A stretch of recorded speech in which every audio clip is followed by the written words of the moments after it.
Tem a palavra o Sr. Deputado Diogo Moura, do CDS.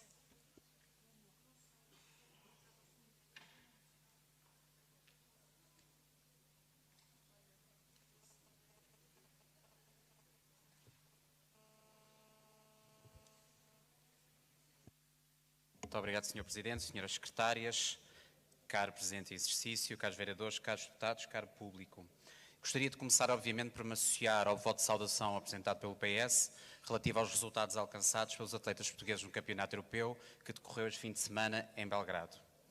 Relativamente aos documentos apresentados por outras forças políticas, designadamente a recomendação do PEV sobre a por si chamada municipalização do ensino, parece-nos importante esclarecer a nossa posição perante os termos utilizados na parte deliberativa do documento.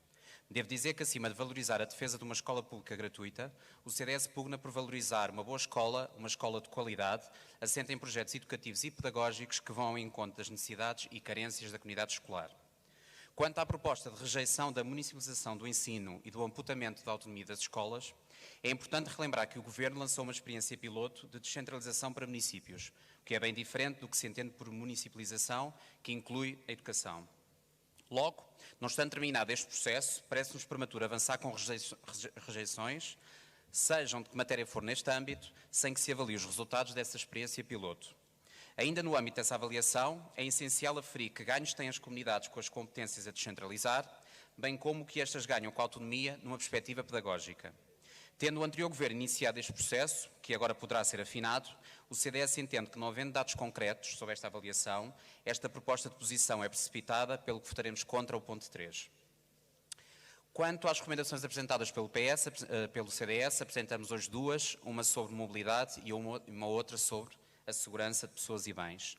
A primeira traduz a preocupação vivida pelos moradores das ruas Jorgel do Amaral, Custódio Vieira e Praça das Águas Livres.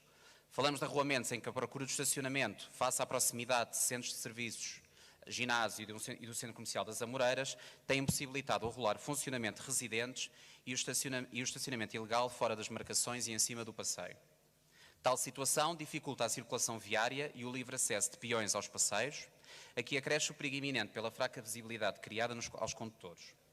Os moradores queixam-se ainda da reduzida fiscalização por parte da EML e da Polícia Municipal. Sendo o período mais crítico o final do dia e tratando-se de uma zona, ao contrário da sua envolvente, maioritariamente residencial, que o CDS propõe recomendar à Câmara que reforce a fiscalização, que estude a possibilidade de afetação do estacionamento da Praça das Águas Livres a residentes e que, por fim, avalie a possibilidade de aumento do período de aplicação do tarifário para além das 19 horas nas ruas Jorgel do Amaral e Custódio Vieira. A segunda refere-se à derrocada do muro ocorrida 27 de fevereiro, no Tardós dos números 102 a 110 da Rua Damasceno Monteiro. O CDS acompanhou desde o primeiro momento o desenvolvimento das ocorrências junto dos moradores e comerciantes, recolhendo informação e contributos junto dos interessados no local, uma vez que grande parte desta informação foi apenas veiculada pela comunicação social. A Câmara, perante a tragédia ocorrida, agiu em conformidade com as suas competências, priorizando o realojamento destas e garantindo a segurança de pessoas e bens. Contudo, tardiamente e numa situação que poderia ter sido evitada. Entendemos que a segurança dos nossos municípios é assunto prioritário e que nos deve preocupar. Após conversas com vários moradores, pudemos apurar que o município foi inúmeras vezes alertado para o avançado estado de degradação do muro, identificado pelas quedas de partes do mesmo e mudança da tonalidade do revestimento. E é neste momento que penso que nos deparamos com várias questões. O Presidente da Câmara diz que não há registro de reclamações por parte dos moradores. No local, os moradores mostraram-nos cópias de ofícios remetidos nos últimos anos ao município. Em que ficamos?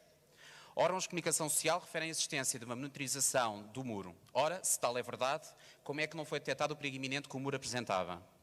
Depois, a Câmara remete a responsabilidade para o proprietário do muro, o condomínio Vila Graça.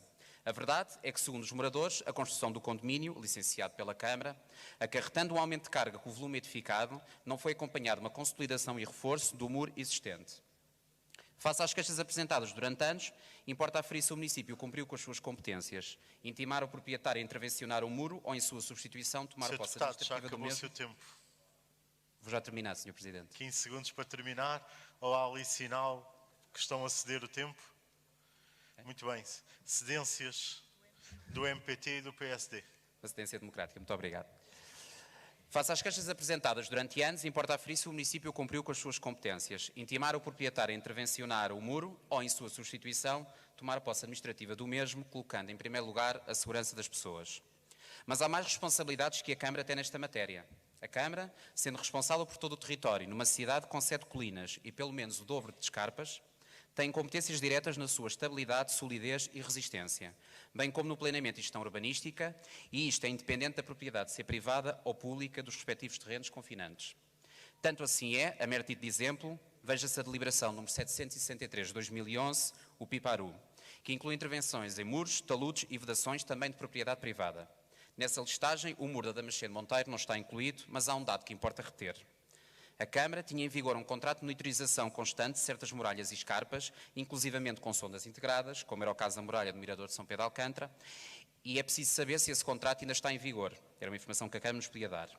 Ou seja, para o CDS existe uma responsabilidade compartilhada entre privado e município e que revela inação.